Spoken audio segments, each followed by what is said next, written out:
This is the Ask Faleskini podcast, where the modern economy is discussed from a skeptic's perspective. Mr. Faleskini helps you distinguish what is sustainable in our economy and what isn't. Not everything that glitters is gold, and not all mud is dirty. The podcaster Mr. Faleskini provides no-nonsense advice. He had it all, lost it all, went bankrupt multiple times, and is now attempting to come back from zero with sustainable growth. There are numerous coaches and preachers on the internet that preach about positive thinking and how life is all roses if you just care to see it that way. Well, Mr. Faleskini is definitely not one of them. We recommend you ask Faleskini to keep it real.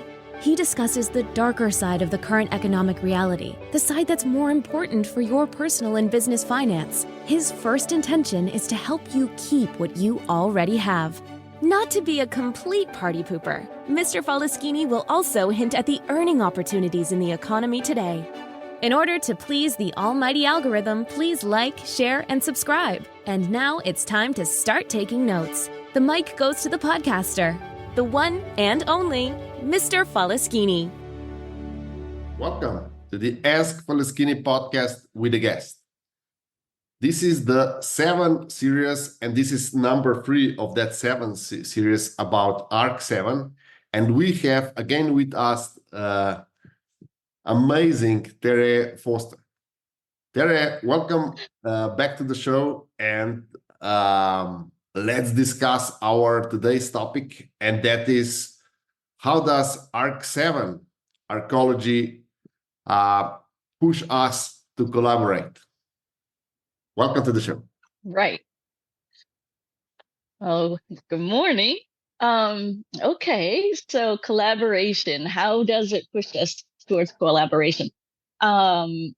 Because we are doing something a little different than the usual, which is to build a building and then say, who wants to come to this building and live here, or who wants to come and rent this place for your business?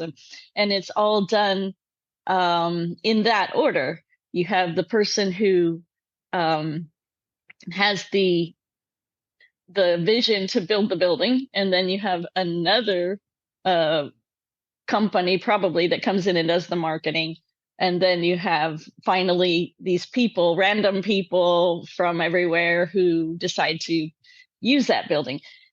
So we're doing this a different way, or a different order, in that we first say, who would like to be in this building?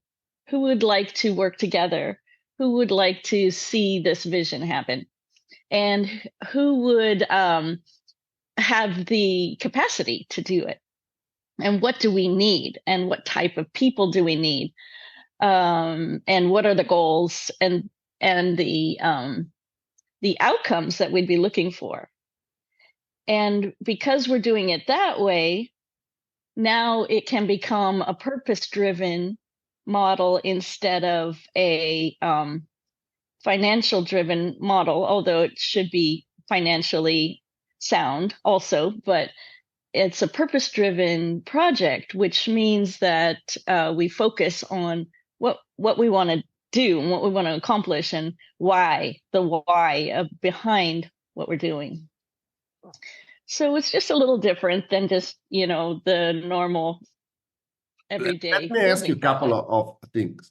When you talk about the vision, how you envision this arcology building new buildings that will be in touch with the nature and with society. You mentioned that this society, or I believe that you mentioned or implied that the society needs to be coherent, and that you first need to understand who's going to live there and what will their functions in this community be. So what will they contribute? And only then you would start building the whole property up, or the whole village up, and that would avoid what happens now with, for example, the same neighborhood has it's a, let's say, lawyer's neighborhood, and then you have 5 or 10 lawyers in the same street, or you have actors in the same street, or you have property developers in the same region. So just because people do the same jobs or same kind of jobs, they are more competitive towards each other. And you also mentioned that the first KPI will not be money and financial satisfaction, but will be society coherence. Can you disclose a bit more how you imagine the roles in society will be shared? Who's gonna do what? Who are you looking for? How should this society come together? Is that based on older American models, where in every village you had someone to shoe your horse, you had someone that was a baker, and you had someone that hold the pub, and all this stuff, and there was a doctor, and there was a preacher, and all this stuff. Is that modeled on this, let's say, classical US society? How did you model your coherent society prototype? I think that's a really close description of how it could be. The roles that I've written out, I have 50 roles based on the 7 dimensions. So the 7 dimensions, again, start with survival and just, getting our basic needs met. Then that would include everybody who does food production, water production, sanitation, all of that, just like basic. And then from there, we have body, mind, spirit. So body, of course, would be anything to do with health and well-being. We need people who are doctors and coaches and, people who keep us healthy. And then mind is anybody involved with education, education of our youth, but also education all the way till you die. You don't ever stop learning. So there should be really great, rich things offered for education. And mind also includes technology and all the expanse that we see, and it's changing every day. And so whoever is involved with mind, the mind dimension, is going to have to, someone in that dimension is going to have to keep on top of the things that are constantly changing. Otherwise, we'll be outdated, before we even get the building built, right? Okay. And then you were talking about the 50 roles that you believe that are necessary for your community. However, starting with the 7 dimensions. In today's world, we know over 1,000 professions. So how do you plan to compensate for the lack of professions within the community? Will you expand these 50 roles? I don't think there will be a lack. think there will be a lack. So, so as you have these 7 dimensions, you get your people there that are going to meet the very important needs in society, right? So I'm saying there's 7 dimensions. I'm giving 7 roles in each dimension of leadership. And then going on from there, whoever is in that group, let's say there's 50 leaders, they bring their families. So I say that they get to bring a party of 7. So there's 7 people, 7 roles, 7 dimensions, and 7 people that come with each of the 50. So it ends up about 350 people. Okay. So then those 350 people, some of them will be children, right? And some of them will be parents, maybe that are no longer working, maybe are retired. But that doesn't mean they wouldn't have a good role, but maybe not one of the 50 leadership roles. So anyway, so filling those 50 leadership roles, that doesn't mean that no one else is coming. It's just those 50 roles are what we need for leadership. And then going on from there, people who are coming as a family member or a friend, or not needing to be in leadership, can have anything, do anything they want to contribute, as long as the community says we think that's valuable and we want that. You really thought things over, and everyone has its own role in your arcology, and also they're destined to collaborate, and everything should run smoothly. Did you take a Christian idea of heaven as a role model, how society should be organized according to ARC7 arcology? I don't know. I don't know of any Christian way to organize. I don't know what you mean. I am a Christian. I have strong knowledge of Bible stuff, but I can't think of any way where they said that they were organizing people. Do you? Yeah. The question was the vision or the envisionment, how you want people to live and collaborate the same as Bible presents heaven. That is important. Will people within this community be living as in heaven? Is that a model? Is that an inspiration? I suppose. I haven't really thought of that. Heaven, like that people love each other and support each other and have wonderful morals and connection. And yeah, I suppose, what my thought was, I wasn't really thinking of heaven, but I was thinking heavenly, like what could be the highest and best? Whenever you make a plan, you decide what the outcome will be and what you'll shoot for. And so I was just wondering what would happen if you shot for highest and best, if no one's tried it, we don't know if it could work. But highest and best means that everybody gets what they need and everybody's happy, or trying to be, to the best of their own ability.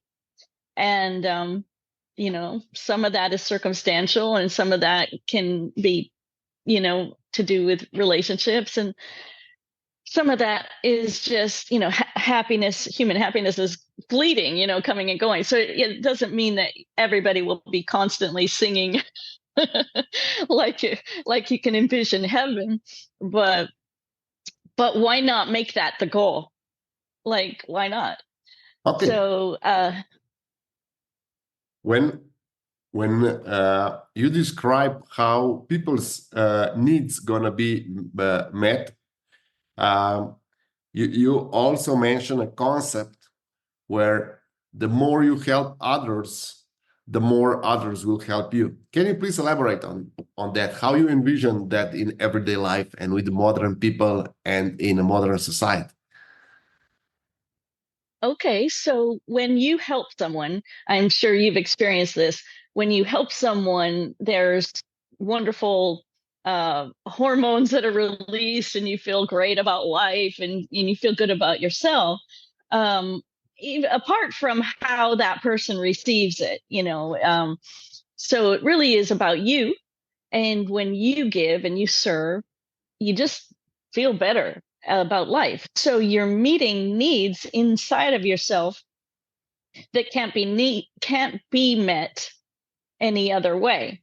So you have your basic needs, and then you have your connection needs, but then there's a deeper needs of just being a great person, being someone that matters to someone else, being someone that has an impact. And so choosing a lifestyle on purpose to have an impact is just what I would call highest and best. And you're meeting your own need for that feeling of being a great person. So it's still very selfish, but yet it is still meeting other people's needs. So you might be doing it for the selfish reason that it feels really great and you feel like a better person, but you're also meeting other people's needs, and so they in theory would be also seeking that feeling, and that would come back to you. They would be kind, or be helpful, or support you as you're trying to start a business, or write a song or whatever. So that's the idea, is that if everybody involved is has educated themselves about this concept and has also made a commitment to reach for highest and best, that everyone would kind of meet their own needs by doing that, and meet each other's needs at the same time. Yeah, that is really enthusiastic and optimistic. Will there be, on top of certification, you're also doing a lot of coaching work, and you're also preparing coaches to coach people how to enter the ARC7 community. What Yes. I'm interested in is, will these coaches continue to be accountability partners for people living in the community? How will you? Yes. That's a very good way to put it. So people Yes. will have to talk with someone similar to in Christian religion. Yeah, when you meet your priest and you go and talk about your sins and then repent. How will this work in your community? um okay.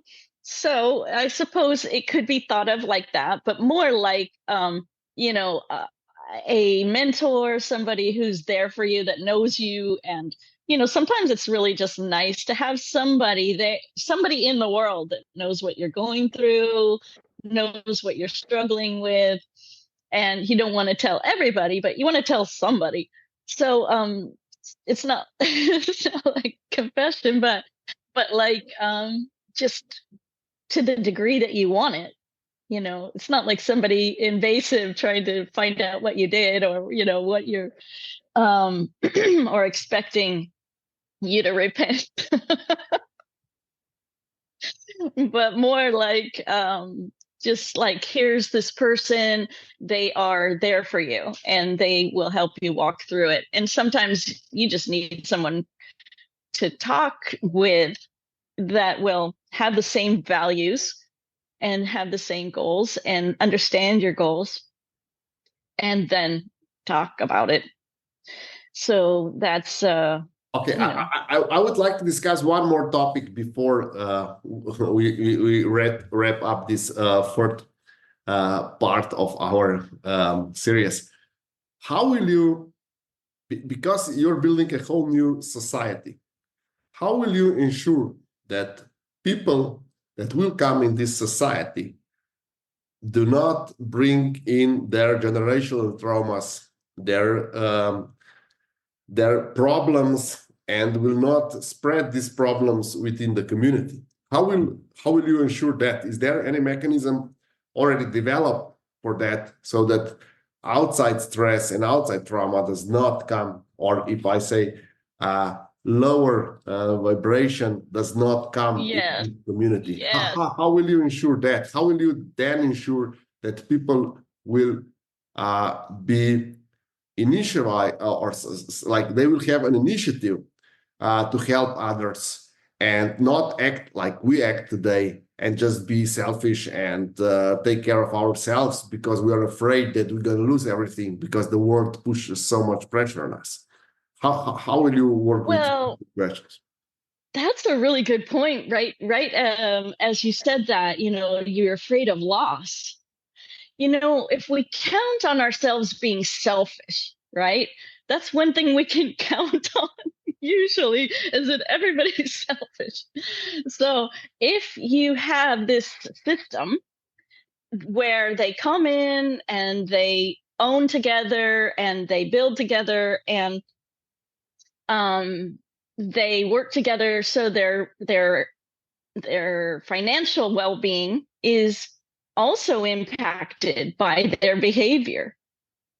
Now, it just occurred to me that when you said that our selfish nature would be so motivated to be nice because we wouldn't want to lose our standing in the community and lose everything we invested, right? Because the community at some point would say, you're just not really seeing the vision, and I don't think you belong here. I think, why don't you go ahead and look for another way, another place to live. And suddenly now their good behavior and their kindness is related to their financial well-being. So I can see that as a peer pressure in the right direction rather than peer pressure in the wrong direction, like you were saying, like fear of loss. So you start being selfish. It's like, in this case, fear of loss, you're going to be as nice as possible. Okay. That smells a lot like social scoring from China. Is that something that you plan to introduce into your community? How will you regulate things? How will this happen? Is there any self-regulation already in place, or how do you envision that? How do you plan to reward collaboration, and how do you plan to punish selfishness? Okay, so for sure, the reward is what we talked about already, is that you just feel really good when you're a good person, when you're trying hard, when you give, you feel better. So that's one reward. Other rewards is the connection that you have with people. That's and losing that is very painful. So that would be the possible punishment, is just, loss of relationships. And so now you're not just talking about one relationship like a wife or a husband where everything is about that one relationship, but now you've got a relationship, a tight relationship with at least 50 leaders and their families. So it's not like you can just be irritated or, unkind to somebody's child, and then they're still going to be really excited to see you, you're going to lose your connection with those people. So I think it's going to be its own self-regulating system, because people want to be in a good situation, and most people avoid pain. So I think that that's, going to be its own self-regulating system. However, there will be support systems in place, as we talked about, body, mind, and spirit, each one of those being a system or a center where you can go for support. And then family, community, and humanity. So that's the 7 total: survival, body, mind, and spirit, family, community, and humanity. So when you're talking about family and then community, there will be systems in place, lots of them, where people can go. They're fighting with their spouse or they're fighting with a neighbor. You're going to have support there, because it's so such an integral part of this particular society. They're going to have some support. So that's why we need our coaches. That's why we need trained individuals that can be there for people and make sure that everybody's doing well. Okay. Another collaboration that I would like to touch before we wrap up is collaboration with the outside world. How did you imagine collaboration of this community with the outside world? How will this exchange happen? What will be the ground for these exchanges? Okay, so it would be exactly as it is now. So let's say you live in an apartment building and you interact with the community. The apartment building is down the street from Taco Bell, or I don't know what you have in your country, but it's the same place as any other place. And so it's not like you're separate and you're miles outside of town, unless somebody really wanted to be off grid, and the whole society, group wanted to build off grid far away. I don't know why you would, but it's so much more convenient to be able to go down the street to get stuff you need instead of having to drive a great distance and be secluded and isolated. So I have never recommended being like isolated from the community, the surrounding community. And also because we have such great things going on inside this system, we can offer great things to the public, events and counseling and life coaching and massage or health benefits, natural health remedies, endless things to the public around us. So we wouldn't want to be too far away from the public. We want to be, just like it is now, just like any other place you live or work. Does that make sense? Yeah. Thank you very much for these insights, and looking forward to our next 4 episodes of ARC7 series. Thank you so much. Thank you, Mr. Faleskini, for this outstanding podcast. And thank you for listening to the Ask Faleskini podcast until the end. Mr. Faleskini would love to hear your feedback in the comments. And don't forget, if you want to know, ask Faleskini or listen to the Ask Faleskini podcast. In order to please the almighty algorithm, please don't forget to like, share, and subscribe.